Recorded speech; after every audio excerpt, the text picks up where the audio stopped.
It was just a normal evening. The sky was clear, birds were flying, and kids were playing outside. But everything changed in the next 5 seconds. A loud boom echoed from the clouds. The sky turned dark, like someone had painted it black. A giant crack appeared, glowing red and purple. Then, they came.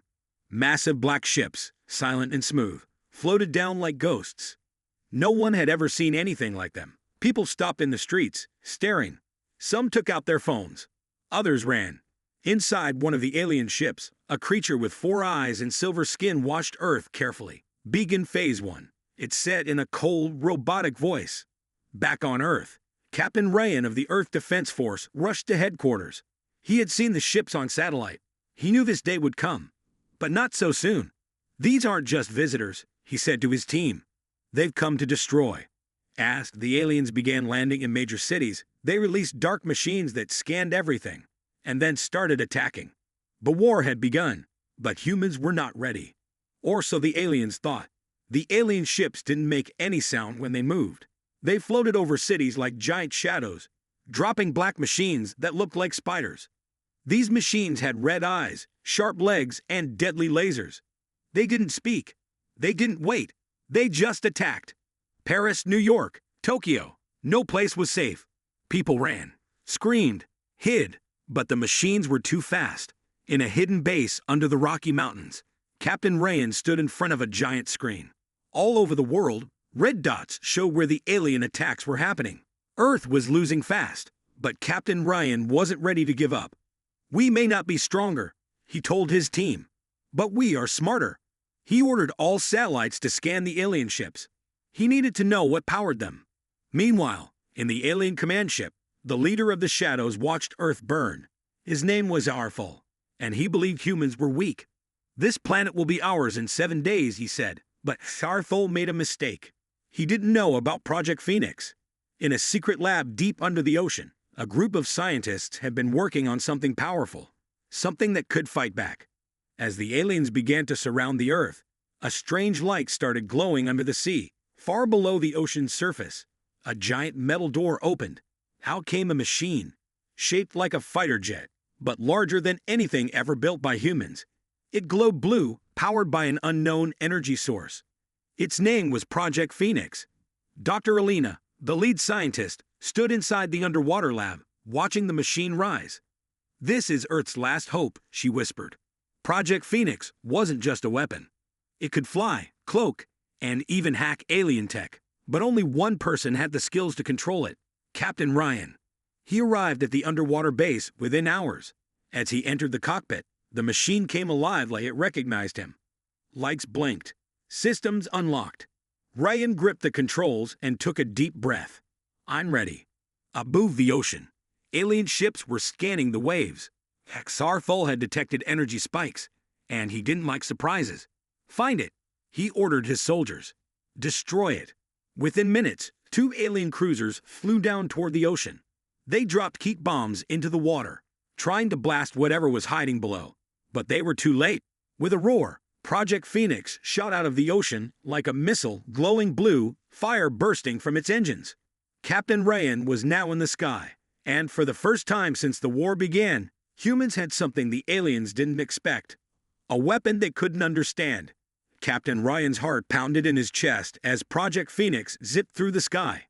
The alien cruisers followed, unleashing deadly blasts of energy. But Ryan was faster.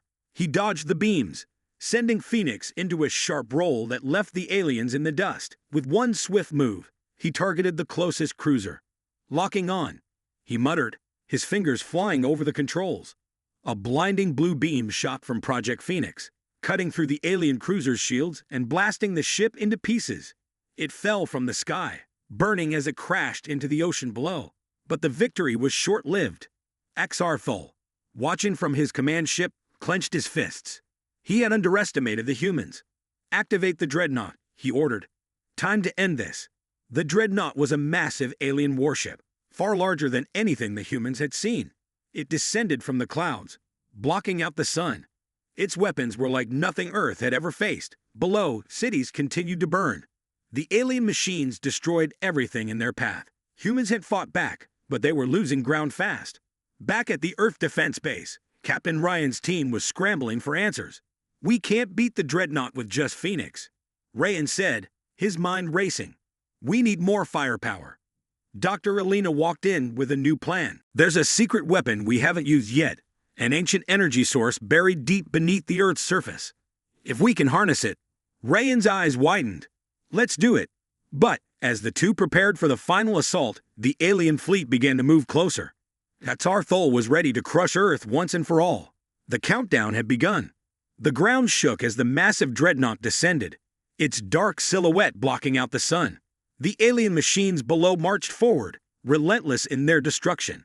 Captain Ryan stood in front of his team, staring at the massive screen in the command center. They had moments to prepare. "The ancient energy source is ready," Dr. Alina said, her voice steady but nervous. "If we can connect Project Phoenix to it, we might just have enough power to take down the dreadnought." Ryan nodded. "We don't have much time. Let's move." As Ryan and his team boarded Phoenix, the atmosphere was tense. They had one chance, one shot. The fate of humanity rested on their shoulders. Above them, the dreadnought's cannons powered up, charging with a bright red light. The first blast hit the Earth Defense Base, sending shockwaves through the ground. "We need to move now," Ryan shouted. Phoenix shot into the sky, faster than ever before, heading straight for the heart of the dreadnought. Behind them, the alien ships followed, opening fire. But Phoenix dodged with impossible speed, weaving between the blasts.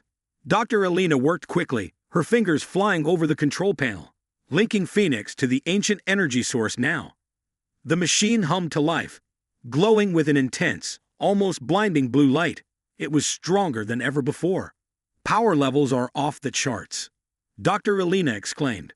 "You got full power, Captain." Ryan gripped the controls with determination. Time to end this. He aimed Phoenix's weapons at the dreadnought, but as the final shot was about to fire, Garthol's voice came over the comms, cold and threatening. "You are weak, human. You cannot stop the shadows. Your world will fall." Ryan didn't hesitate. "We'll see about that." With one final move, he fired a powerful beam directly at the heart of the dreadnought. The sky lit up as the beam hit its target. The alien warship exploded in a fiery burst, sending shockwaves through the air. For a moment, everything went quiet. Then the alien ships began to retreat. Hatzarthol, watching from his command center, was enraged, but it was too late. The war was over. Earth had won. As the sun rose, Captain Ryan stood in silence, staring at the sky. It was a new day, a day of victory. But he knew the battle had changed them forever. Humanity had proven one thing: they would never be defeated.